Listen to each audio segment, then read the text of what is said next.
За баярлалаа. Цэдэн балтай холбоотой асуудал Цэдэн балын мэндэлсний 100 жилийн аяг тэмдэглэл өнгөрүүлэх тухай асуудал орж ирж байна л да.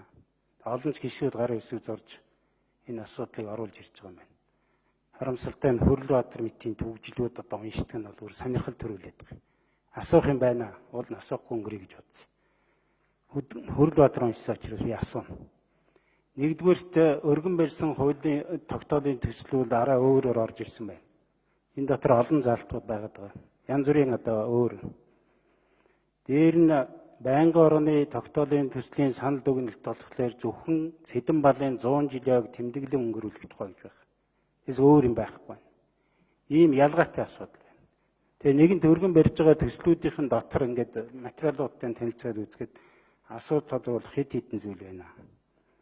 Нэгдүгээрт 90 оны 3 сарын 14-ний өдөр тухайн үеийн Монгол Ардын Хувьсгалт намын төв орны 8 дугаар хурлаас Цэдэн балыг ард түмний өмнө хүлээсэн өндөр хариуцлага үүргээ хөсөрдүүлсэн гэж Монгол Ардын Хувьсгалт намаас хөөсөн байна. Тэгвэл өнөөдөр Монгол Ардын Хувьсгалт нам буюу одооны МАН Цэдэн балын нэр төрийг сэргээ цагаатгах хүсэлтэд оруулж ирж байгаа юм байна.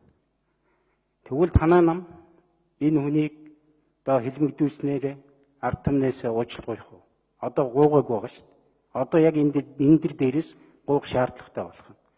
Хэрвээ энэ асуудлыг оруулж ирж хилцүүлж байгаа. Дараагийн нэг асуудал түрүүн Баасанхүү бас хэлээд байна.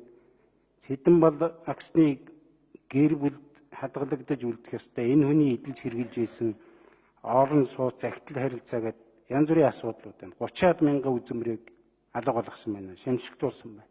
Энэ хүний эрхийг ноцтой зөрчсөн асуудал. Тэгвэл эндээ Монгол Ардын нам хариуцлах их үү? Дараагийн нэг асуудал мөн 84 оны 8 дугаар бүгд хурлаас Цэдэн балын байгуулсан гавьяаг магтан сайшаад түүнд гүн талархал илэрхийлж байсан боловч 90 онд Монгол Ардын Хувьсгалт намын төв хорооны 8 дугаар бүгд хурлаас одоо Монголын ард түмний өмнө хүлээсэн үүргийг хөсөрдүүлсэн учраас Цэдэн балыг Монгол Ардын Хувьсгалт намын ариун игнэнээс хөөс үгүй гэсэн шийдвэр гаргасан байна. Тэгвэл эндээ хариуцлага хүлээх.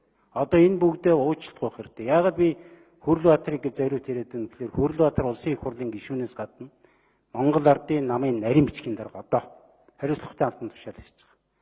Хамт байгаа нөхдийнхөө араас хутгах шаардлага хүн шүү дээ. Өөр юм болоод хүний сонгодог жишээг бол одоо өчигдөр уржигдөр бол ил тод ярьсан. Ийм л хүн тэгсэн мөртлөө одоо өөрийнхөө намын одоо лидер Монгол улсын төрийн тэргүүнээр олон жил ажиллаж Монгол улсыг бас өнөөдрийн түвшинд хүртэл авчрахад их хувь нэмэр оруулсан энэ хүнийг хөөсөн намын нарийн бичгийн дарга яагаад энэ асуудлыг оруулж ирж байгаа юм бэ гэж асууж.